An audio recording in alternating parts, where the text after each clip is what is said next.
อน้ำน้อมถึงพระรัตนตรัยคุณประธรรมและคุณประสงค์นะและญาติโยมทั้งหลายผู้สนใจฟังธรรมะนะมื้อนี้จะเอาเกี่ยวกับพระไตรปิฎกปัทลาวมหาพระวินัยปิฎกมหาวิปังภาคที่1นะเฮาพาปาราชิกคือขบถที่4วินิตะปัทถุเนาะเอาไปฟังพร้อมกันเลยความเสียเวลาเนาะเรื่อง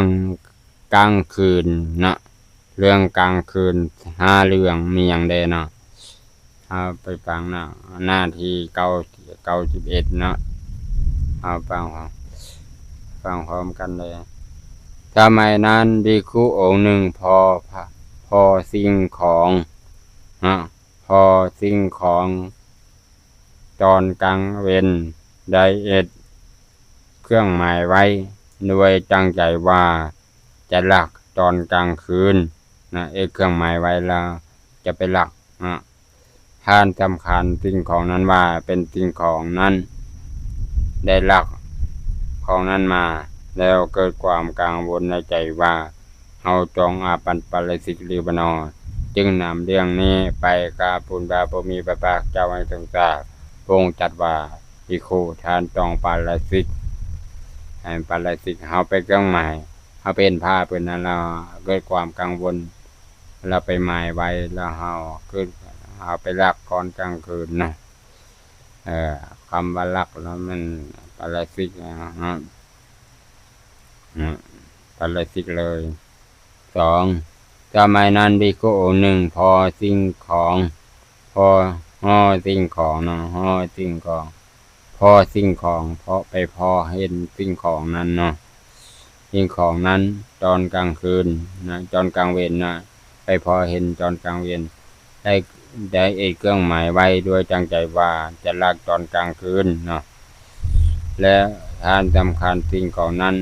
ว่าเป็นสิ่งของนั้นได้ลักสิ่งของนั้นมาได้ลักสิ่งของอื่นมาแล้วเกิดความกังวลในใจว่าเฮาต้องอาบัติปาราชิกหรือบ่นอจึงนำเรื่องนี้ไปกราบทูลพระผู้มีพระภาคเจ้าให้ทรงทราบพระองค์ตรัสว่าภิกขุท่านต้องอาบัติปาราชิกนะอาบัติปาราชิกเลยอันละสมัยนั้นภิกขุองค์หนึ่งพอสิ่งของตอนกลางเว้นใจเครื่องหมายไว้ด้วยตั้งใจว่าจะลักตอนกลางคืน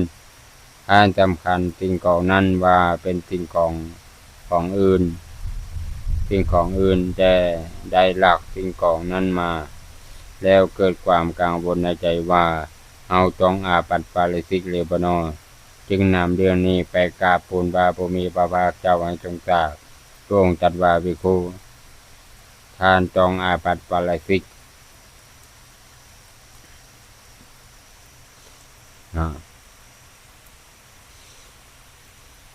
เอาไปฟัง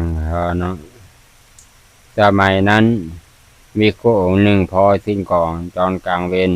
ได้เครื่องหมายไว้ด้วยตั้งใจว่าจะลักตอนกลางคืนท่านสำคัญสิ่งของนั้นว่าเป็นสิ่งของอื่นได้ลักสิ่งของอื่นมาได้นะได้ลักสิ่งของอื่นมาแล้วเกิดความกังวลในใจว่า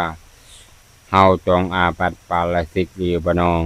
จึงนำเรื่องนี้ไปกราบทูลพระผู้มีพระภาคเจ้าให้ทรงทราบพระองค์ตรัสว่าภิกขุท่านต้องอาบัติปาราชิก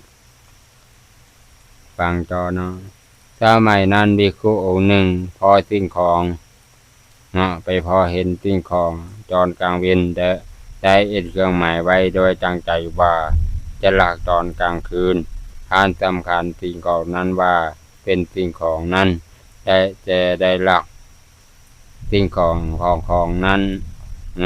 สิ่งของตนเองแล้วเกิดความกังวลในใจว่าเฮาจงอาบัติปาราชิกหรือบ่นอจึงนำเรื่องนี้ไปกราบทูลพระผู้มีพระภาคเจ้าให้ทรงทราบ